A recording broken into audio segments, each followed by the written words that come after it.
Agar siz O'zbekistonda yashasangiz, ishlasangiz, mashina haydasangiz, kredit olayotgan bo'lsangiz, subsidiya, pensiya, nafaqa, kadastr, pasport yoki soliq bilan ishingiz bo'lsa, bu ma'lumot sizga bevosita tegishli. 2026 yil 28 avgustdan boshlab ko'p ishlar avvalgidek og'zaki kelishib, keyin to'g'rilab qo'yamiz degan usulda yurmaydi. Hujjat, raqamli iz, elektron tasdiq va ma'lumotlar bazasidagi moslik birinchi o'ringa chiqadi. Men bugun sizga vahima tarqatish uchun emas, tayyor bo'lib olishingiz uchun gapiryapman. Chunki odamlarning eng katta muammosi nima? O'zgarish bo'lgandan keyin yugurib qolishadi. Pasport muddati o'tgan, kadastrda familiya boshqacha. Bankdagi telefon raqami eski, soliq qarzi chiqib qolgan, haydovchilik guvohnomasi yangilanmagan, ish staji elektron bazada ko'rinmaydi. Shunda odam vaqt, pul va asab yo'qotadi. Shu videoni oxirigacha ko'ring. Hozirning o'zida kanalga obuna bo'ling, like bosing. Chunki men bu mavzuni oddiy odam tushunadigan tilda amaliy misollar bilan tushuntiraman.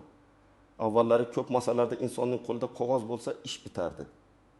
Masalan, eski mehnat daftarchasi, mahalladan ma'lumotnoma, kadastr qog'ozi, nikoh guvohnomasi, tug'ilganlik guvohnomasi, pasport nusxasi, soliqdan qog'oz ma'lumotnoma olib borilardi. Bir joyda xato bo'lsa ham boshqa joyda ko'z yumib o'tkazish hollari bo'lardi. Keyin tuzatib kelarsiz. Hozircha qabul qilamiz. Aka, opa, shuni iltimos qilib o'tkazib yuboring degan holatlar ko'p edi. Endi esa tizimlar bir-biriga ulanib bormoqda. Ya'ni davlat xizmatlari, bank, soliq, kadastr, pensiya, ichki ishlar, migratsiya, notarius, sud va boshqa idoralardagi ma'lumotlar asta-sekin elektron shaklda tekshiriladi. Siz ariza bersangiz, xodim sizning gapingizga emas, bazadagi ma'lumotga qaraydi. Ba'zida xato bo'lsa, siz haq bo'lsangiz ham tizim sizni o'tkazmaydi. Masalan, sizning pasportingizda ism Shahlo deb yozilgan, kadastrda esa Shahlo deb ketgan bo'lsa, oddiygina uy-joy oldi-sotdisi ham to'xtab qolishi mumkin. 2026 yil 22 avgustdan muhim o'zgarishlarning asosiy ma'nosi shuki, shaxsni aniqlash, hujjatlarning amal qilish muddati, raqamli tasdiq, elektron ariza va bazalardagi ma'lumotlar mosligi yanada qat'iy tekshiriladi. Bu faqat internetdan foydalanadiganlar uchun emas. Bu bozorda savdo qiladigan odamga ham, chet elga ishlagani ketmoqchi bo'lgan yigitga ham, uyni rasmiylashtirmoqchi bo'lgan oilaga ham, pensiyaga chiqayotgan fuqaroga ham taalluqli. Oldin odam ko'pincha hujjatni faqat zarurat tug'ilganda tekshirardi. Masalan, chet elga chiqmoqchi bo'lsa pasportiga qarardi. Mashina sotmoqchi bo'lsa texpasportni qidirardi. Pensiyaga chiqmoqchi bo'lsa mehnat daftarchasini ochib ko'rardi. Uy sotmoqchi bo'lsa kadastr hujjatini tekshirardi. Ya'ni muammo ish boshlangandan keyin bilinardi. Endi esa bu juda xavfli yondashuv. Chunki elektron tizimda xato topilsa, tuzatish bir kunda bitmasligi mumkin. Ba'zi xatolar uchun ariza yozish kerak bo'ladi. Ba'zida eski hujjatni arxivdan topish kerak. Ba'zida sud orqali tasdiqlatish kerak. Ba'zida davlat boji to'lanadi. Ba'zida bir nechta idora o'rtasida yurishga to'g'ri keladi. Masalan, oddiy holat. Fuqaro bankdan 1 million so'm kredit olmoqchi. Bank unga qaraydi. Rasmiy daromadi bor, kredit tarixi yomon emas. Lekin uning telefon raqami eski pasport ma'lumotiga bog'langan, yangi ID kartadagi ma'lumot bank bazasiga tushmagan. Natijada ariza avtomatik rad bo'lishi yoki qo'shimcha tekshiruvga ketishi mumkin. Fuqaro, men axir shu bankdan 5 yildan beri foydalanaman-ku deydi. Lekin tizimda moslik yo'q bo'lsa, xodim ham hammasini qo'lda to'g'rilab bera olmaydi. Yana bir misol. Fuqaro 2026 yil sentabr oyida uy sotmoqchi. Xaridor tayyor, pul tayyor, notariusga borishadi. Notarius tizimdan tekshiradi. Kadastrda uy egasining otasining ismi eski pasportdagi ko'rinishda. Hozirgi hujjatda esa boshqacha yozilgan. Yoki turmush o'rtog'ining roziligi bo'yicha ma'lumot bazada chiqmaydi. Shartnoma to'xtaydi. Xaridor boshqa uy qidirib ketadi. Sotuvchi esa xato tuzatish uchun vaqt yo'qotadi. Mana shu yerda odam nega oldin tekshirib qo'ymadim deb afsus qiladi. Birinchi navbatda hujjatlarda ism, familiya, tug'ilgan sana, JSHR, pasport seriyasi, yashash manzili bo'yicha farq bor odamlar tayyorlanishi kerak. Agar sizda bitta hujjatda O'g'iloy, boshqasida Ugiloy, bir joyda Abdullayev, boshqa joyda Abdullayev bo'lsa, buni arzimas xato deb o'ylamang. Elektron tizim uchun bitta harf ham muhim. Ikkinchi guruh mulki borlar: uy, yer, do'kon, garaj, dala, hovli, mashina, traktor, noturar joy, meros mulki bo'lsa, hujjatlar bazada to'g'ri aks etganini oldindan tekshirtirish kerak. Ko'p odamlar kadastr qog'ozim uyda turibdi, demak hammasi joyida deb o'ylaydi. Yo'q. Qog'oz boshqa, elektron reyestr boshqa. Agar elektron reyestrda maydon noto'g'ri, manzil eski, egasi to'liq ko'rinmayotgan bo'lsa, siz sotish, garovga qo'yish, meros rasmiylashtirish yoki subsidiya olishda qiynalasiz. 3-guruh. Pensiya yoshiga yaqinlashayotganlar. Men aynan shu toifaga alohida e'tibor bering deyman. Chunki pensiya hisobida 2 yil staj ham pulga ta'sir qiladi. Siz 1935 yildan 2002 yilgacha zavodda ishlagan bo'lishingiz mumkin. Lekin elektron bazada bu davr ko'rinmasa, uni isbotlash kerak bo'ladi. Mehnat daftarchasidagi muhr xira bo'lsa, korxona tugatilgan bo'lsa, arxivdan ma'lumot olish kerak bo'ladi. Bu esa vaqt oladi. Chet elga chiqadiganlar va migrantlar. Pasport muddati, taqiq bor yo'qligi, aliment qarzi, sud ijro qarzdorligi, jarimalar, soliq yoki kredit majburiyatlari oldindan tekshirilmasa, aeroportda yoki chegara punktida muammo chiqishi mumkin. Tasavvur qiling, odam chipta olgan, ish beruvchi kutyapti. $500 yo'l xarajat qilgan, lekin chiqish paytida qarzdorlik yoki hujjat muammosi chiqdi. Bu juda og'ir zarba bo'ladi. 5-guruh tadbirkorlar. Agar siz yakka tartibdagi tadbirkor bo'lsangiz, MCJ egasi bo'lsangiz, onlayn savdo qilsangiz, ijaraga joy bersangiz, taksi yoki yetkazib berish xizmatida ishlasangiz, soliq, kassa, bank, shartnoma va elektron hisob faktura bo'yicha tartibga jiddiy qarash kerak. Chunki raqamli nazorat kuchaysa, bilmagan edim degan gap jarimani to'xtatib qolmaydi. Agar sizning ID kartangiz yoki pasportingiz amal qilayotgan bo'lsa, yashash manzilingiz to'g'ri bo'lsa, bankdagi telefon raqamingiz o'zingizning nomingizda bo'lsa, soliq va jarimalaringiz yo'q bo'lsa, mulk hujjatlaringiz elektron bazada to'g'ri ko'rinsa, sizda katta xavotirga sabab yo'q. Lekin bu umuman hech narsa qilmasam ham bo'ladi degani emas. Men bunday odamlarga ham kamida bir marta profilaktik tekshiruvdan o'tishni maslahat beraman. Masalan, siz 30 yoshdasiz, ishlaysiz, pasportingiz yangi, uy joyingiz yo'q, mashinangiz yo'q. Sizga bu o'zgarishlar uzoqdek tuyuladi, ammo bank ilovasidagi shaxsiy ma'lumot, soliq ilovasidagi JSSHIR, mobil raqam egasi, MyPod.gov uz profilidagi ma'lumotlar mos bo'lmasa, keyin kredit, viza, ishga kirish. Ipoteka yoki subsidiyada muammo chiqishi mumkin. Demak, men oddiy odamman, menga tegmaydi degan fikr noto'g'ri. Birinchi qo'yda hujjat muddati tugashini kutmang. Pasport yoki ID karta muddati 2026 yilning oxirida tugasa ham, siz uni avgustdan keyin ishga ishlatmoqchi bo'lsangiz, oldindan yangilash yaxshiroq. Chunki o'zgarishlar kuchga kiradigan davrda odamlar ko'payadi, navbatlar oshadi, tizimga yuklama tushadi. Bugun 2 kunda bitadigan ish ertaga 20 kunga cho'zilishi mumkin. Misol, Dilshod ismli fuqaroning pasport muddati 2026 yil 25 sentabrda tugaydi. U sentabrda chet elga yetmoqchi. U hali 25 kun bor deb yuradi. Lekin aviakompaniya yoki kiradigan davlat pasport muddati kamida 6 oy amal qilishini talab qilishi mumkin. Natijada chipta kuyadi. Demak, muddat faqat O'zbekiston ichidagi amal qilish muddati emas. Siz foydalanmoqchi bo'lgan xizmat talabi bilan ham bog'liq. Ikkinchi qo'yda ism familiya mosligini tekshiring. Ayniqsa nikohdan keyin familiya o'zgargan ayollar, otasining ismi turli yozilgan fuqarolar, ruscha kirilcha hujjatdan lotin yozilgan o'tgan odamlar ehtiyot bo'lishi kerak. Va h, o va u, g va g apostrof tire, bo'sh joy kabi mayda farqlar ham tizimda alohida shaxsdek ko'rinishi mumkin. Misol, Mohira opa turmushga chiqqandan keyin familiyasini o'zgartirgan, lekin bank kartasi eski familiyada qolgan. U subsidiya olish uchun ariza beradi. Tizim daromadni bank orqali tekshiradi. Lekin familiya mos kelmagani uchun qo'shimcha tekshiruvga tushadi. Arzi kechikadi, navbat o'tib ketadi. Bu juda ko'p uchraydigan holat. 3-qo'yda qarzdorliklarni tekshiring. Jarima, aliment, soliq, kommunal to'lov, kredit, sud ijro hujjatlari siz o'ylagandan jiddiyroq oqibatga olib kelishi mumkin. Ba'zi odamlar bay etil 1000 so'mlik jarimani unutib qo'yadi. Keyin bank hisobiga cheklov tushganini biladi. Yoki eski avtomobil jarimasi yangi egaga o'tmagan. Ammo bazadan muammo qolgan bo'ladi. Misol, Jamshid mashinasini 2007 yilda ishonchnoma bilan bergan, rasmiy sotmagan. Yangi haydovchi 3 ta radar jarimasi olgan. Jarimalar egasi sifatida Jamshidning nomiga kelgan.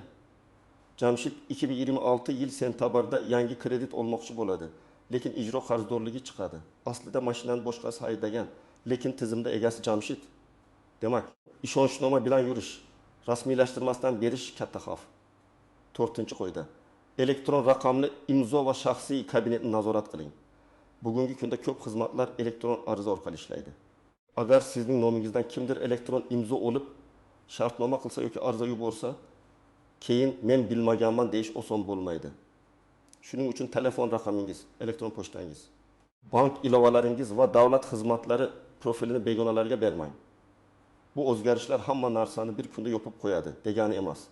Ba'zi xizmatlarda o'tish davri bo'lishi mumkin. Ayrim toifalar uchun yengilliklar, muddat uzaytirish, qo'shimcha tasdiqlash yo'llari bo'lishi mumkin. Masalan, nogironligi bor fuqarolar, keksalar, chekka hududlarda yashovchilar, internetdan foydalana olmaydiganlar uchun davlat xizmatlari markazlari orqali yordam ko'rsatiladi.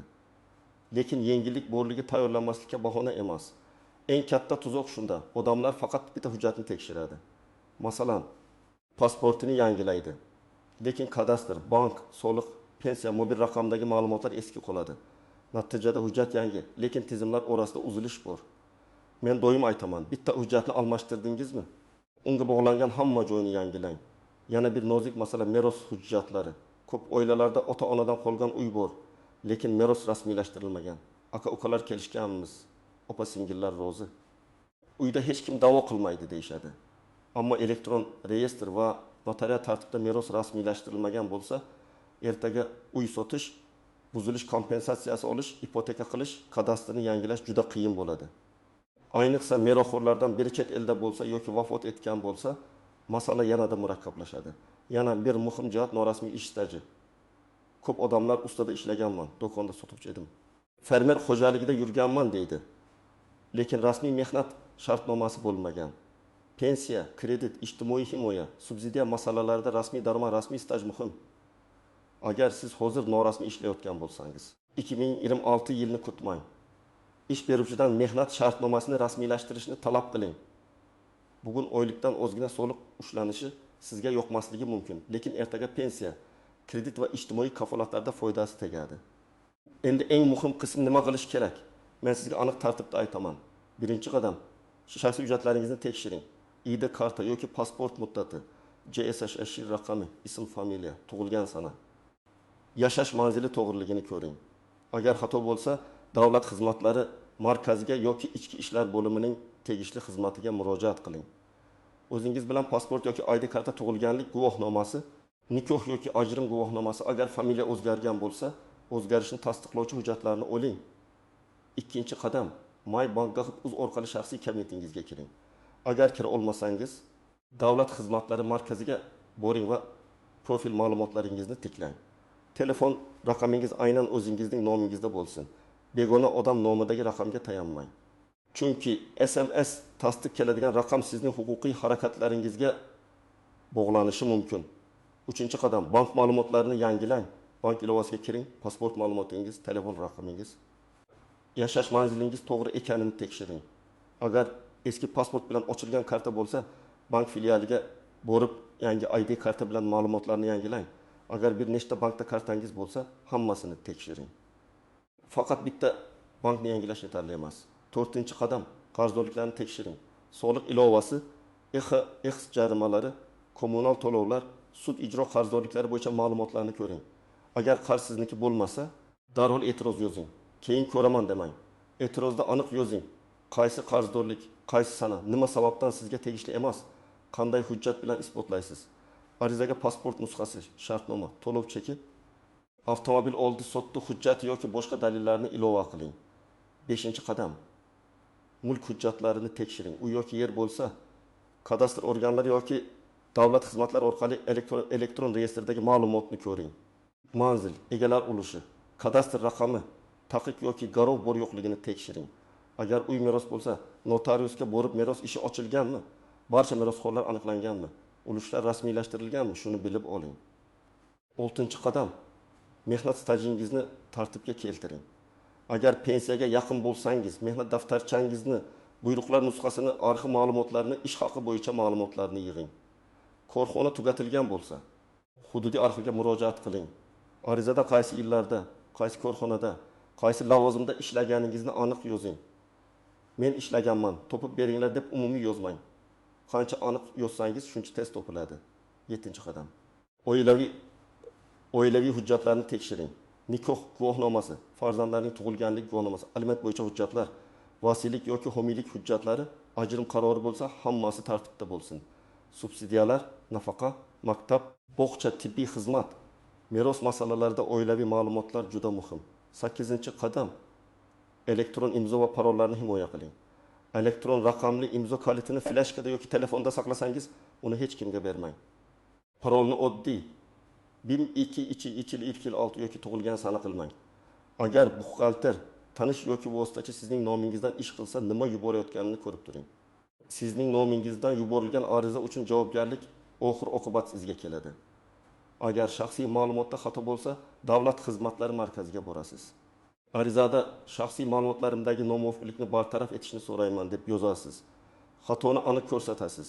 Masalan, kadastr ma'lumotlarida familiyam Abdullayeva deb yozilgan, amaldagi ID kartada Abdullayeva deb ko'rsatilgan. Ilova sifatida ID karta, eski hujjat, nikoh guvohnomasi yoki boshqa asosini qo'shasiz. Agar kadastrda xato bo'lsa, kadastr organiga yoki davlat xizmatlari orqali murojaat qilasiz. Arizada obyekt manzili, kadastr raqami, xatoning mazmuni va to'g'ri ma'lumotni yozasiz. Agar maydon noto'g'ri bo'lsa, texnik hujjatlar eski kadastr yig'majildi, qaror yoki shartnomani ilova qilasiz. Agar bankda ma'lumot eskirgan bo'lsa, bank filialiga ID karta bilan borasiz. Mijoz anketamdagi shaxsiy ma'lumotlar va telefon raqamimni yangilashni so'rayman deb murojaat qilasiz. Agar telefon raqam o'zgargan bo'lsa, yangi raqam o'zingizning nomingizda ro'yxatdan o'tgan bo'lishi yaxshi. Agar jarima yoki qarzdorlik noto'g'ri bo'lsa, tegishli organga yozma e'tiroz berasiz. E'tirozni 2 nusxada tayyorlang. Bittasini topshirasiz. Ikkinchisiga qabul qilingan sana va raqam qo'ydirib olasiz. Agar onlayn yuborsangiz, ariza raqamini saqlab qo'ying. Telefon orqali gaplashish yetarli emas, albatta yozma iz qoldiring. Agar pensiya stajida muammo bo'lsa, pensiya jamg'armasi bo'limiga oldindan murojaat qiling. Pensiya yoshiga 2 oy qolganda emas. Kamida 1 yil oldin tekshirishni boshlang. Arxidan hujjat topish ba'zida 15 kun, ba'zida 1 oy, murakkab holatda undan ham ko'proq vaqt oladi. 2026 yil 20 avgustdan qo'rqish kerak emas, lekin tayyorgarliksiz kirish juda xavfli. Asosiy gap shunda: hujjatlaringiz, qarzdorliklaringiz, mulkingiz, bank ma'lumotlaringiz, mehnat stajingiz va elektron profilingiz bir-biriga mos bo'lishi kerak. Bugun 1 soat vaqt ajratib tekshirsangiz, ertaga haftalab yugurishdan qutulasiz. Men sizga maslahat beraman. Shu videodan keyin pasportingizni, bank ilovangizni, MyTonkov.uz profilingizni, soliq va jarimalarni, kadastr hujjatlaringizni tekshirib chiqing. Agar oilangizda keksa ota-ona bo'lsa, ularga ham yordam bering. Chunki eng ko'p qiynaladiganlar aynan internetdan kam foydalanadigan, eski hujjatlar bilan yurgan odamlar bo'ladi, sizningcha. Bunday raqamli tekshiruvlar odamlar hayotini yengillashtiradimi yoki aksincha qiynalashtiradimi? Fikringizni izohlarda yozing. Video foydali bo'lgan bo'lsa, like bosing, kanalga obuna bo'ling va yaqinlaringizga yuboring. Chunki bu ma'lumotni oldindan bilgan odam yutadi. Kech qolgan odam esa navbat jarima ortiqcha xarajat bilan kurashadi.